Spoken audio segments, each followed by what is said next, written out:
안녕하세요. 개인 투자자분들의 멘토 프로페서 킹입니다.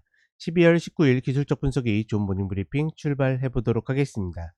날씨가 정말 춥죠. 꼭 건강 관리 꼭 유의하시기 바라겠고, 일단 미국 같은 경우에는 뭐 다른 거 없습니다. 계속 여전히 상승 관성이 나오고 있고, 그렇다 보니까 지난번에도 분명히 이야기 드렸던 게 매도 쪽에서는 포기해야 된다.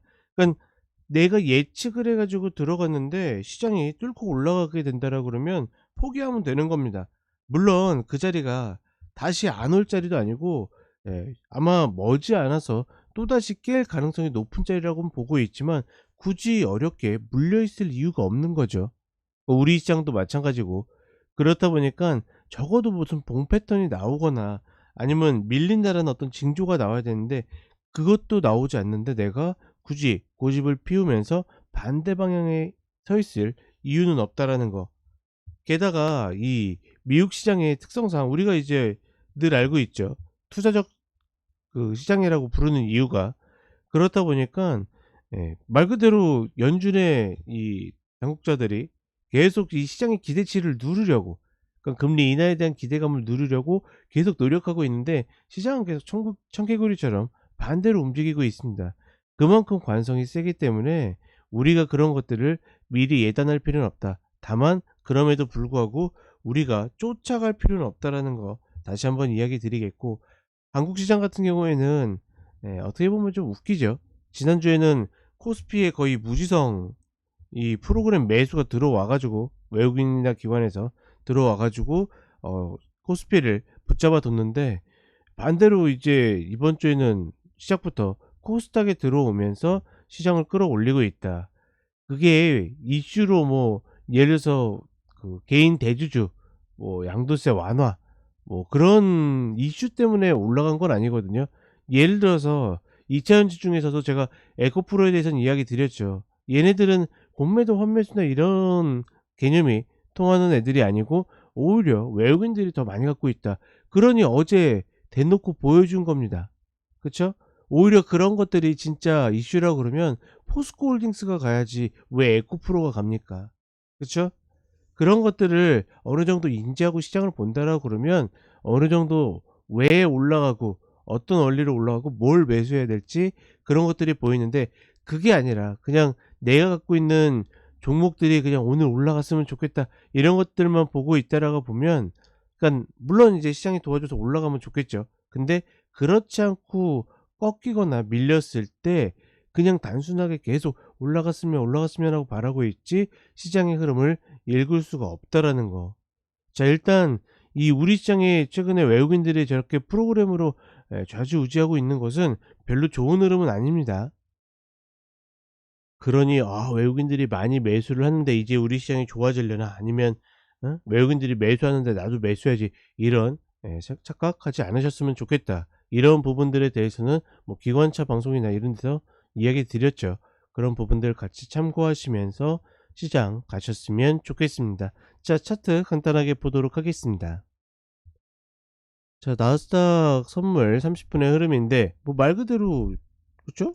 추세 전환, 꺾이는 뭐 흐름도 나오지 않는데 내가 먼저 꺾이거니 뭐하니 예측할 이유 없다고 보고 있고, 이렇게 정확하게 120 평을 타고 가는 흐름들은 진짜 강한 겁니다. 얘네들 이런 것들 움직이는 거 보면 진짜 좀 부럽죠.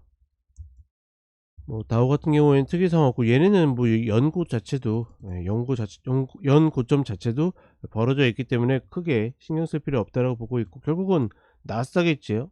저렇게 추세 전환이 이탈하고 나서 추세 흐름이 이탈하고 나서 연고점을 깨고 뭐 이런 방식으로 가야지 흐름이 나올 수 있고, 이미 이 폭이 벌어졌기 때문에 말 그대로 매도를 쳤던 사람들이 버티게 되면 이걸 버텨야 되는데 굳이 그럴 이유는 없다. 최소한 뭐 30 분의 흐름이 이탈한다라든가 아니면 다시 이게 깨질 때, 지금과 같은 흐름에서는 아마 깨진다고 해도 그냥 다이렉트로 빠지지 않을 겁니다.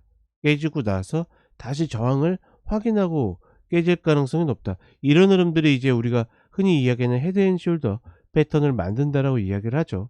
그런 부분들이 있고, S&P 500 같은 경우에는 이제 최고치가 얼마 남지 않았어요. 4,818. 이 구분인데 이렇게 근처에 왔다라고 그러면 뭐 S&P 500 정도는 저런 자리에 한번 치고 빠져도 괜찮지 않을까. 그럼 말 그대로 연구 쌍봉이 아니라 신고가 쌍봉을 만들게 되면 훨씬 더 우리가 기준 잡기 편하겠죠.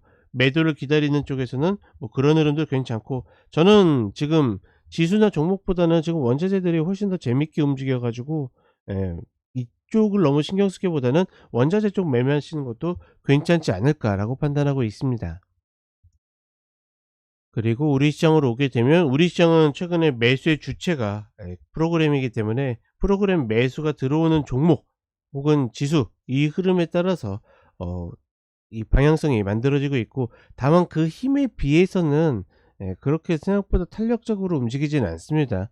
그렇다라는 것은 지수를 받치고 있는 것뿐이지 진짜 매수세가 없기 때문에, 쟤네들이 딱 끊기게 된다라고 그러면 조정을 받을 가능성이 굉장히 높다라고 보고 있고, 그래서 이야기 드리는 거죠. 별로 좋은 흐름은 아니다. 다만 중요한 거는 뭐냐면, 얘네들이 이렇게 매수가 들어오는 거 반대로 매도세도 공매도가 금지된 이후로는 별로 세지 않기 때문에, 그래서 지금 계속 고민되는 겁니다. 그러니까 아무것도 안 갖고 계신 분들이 지금 인버스를 노려볼 만한 위치는 왔거든요. 근데 예전만큼 인버스나 고퍼스들이 탄력을 받기는 만만치 않은 구간이기 때문에, 과연 이제 뭐 시세의 속도를 좀 이렇게 낼 수 있을까? 그건 종목도 그렇고 이런 뭐 고퍼스도 그렇고, 내가 잡았을 때 바로바로 좀 시세가 나야지, 혹은 내 단가 위에서 머물러야지 좀 갖고 갈 수 있는데, 지금 시장은 또 그렇지 않다라는 거죠. 어느 정도 딜레마가 있고, 그런 것들 봤을 때는 사실은 지수의 굿버스를 노리는 것보다 저는 종목, 내가 찍어 놓은 종목들 계속 노리는 게 가장 좋다라고 봅니다. 지금 코스닥 기준으로 122평 치고서 요런 자리들 다시 내려올 가능성은 있기 때문에, 이런 폭의 구간들은 충분히 노릴 만한 가치는 있다. 뭐 그렇게 일단 보시면 되겠습니다. 자, 이렇게 이야기 드렸고, 저는 오전 시황과 종목 때 다시 찾아뵙도록 하겠습니다.